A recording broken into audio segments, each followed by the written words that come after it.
विवरण मने रखिबा बंधुगण फालिरिया रोग कारण हे भाई माने सुन हे भाई माने सुन हे भाई माने सुन किउले मशा द्वारा रोग संक्रमण होइब पारा किउले मशा द्वारा अति शीघ्र जड़ा न पाड़िब 10 वर्ष पर देखा जीव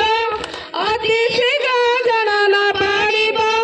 10 वर्ष पर देखा जीव आस्ते आस्ते बात फूलिब जान हे भाई माने सुन हे माँ माने सुन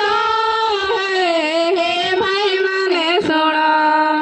आशा दीदी बुलुछंती घर घर बुली सर्वे करते आशा दीदी बुलुछंती डीसी बटी कानी सुछंती खाइबाकू से बुझाउछंती डीसी बटी का बांटुछंती खाइबाकू से बुझाउछंती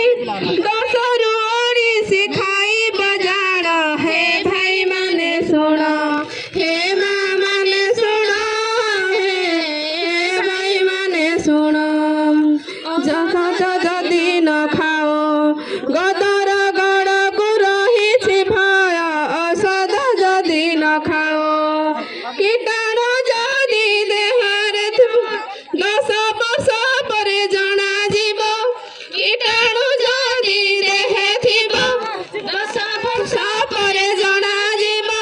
हाथी पाद पर फूलिब जान हे भाई माने सुन हे भाई माने सुन हे भाई माने सुन रखी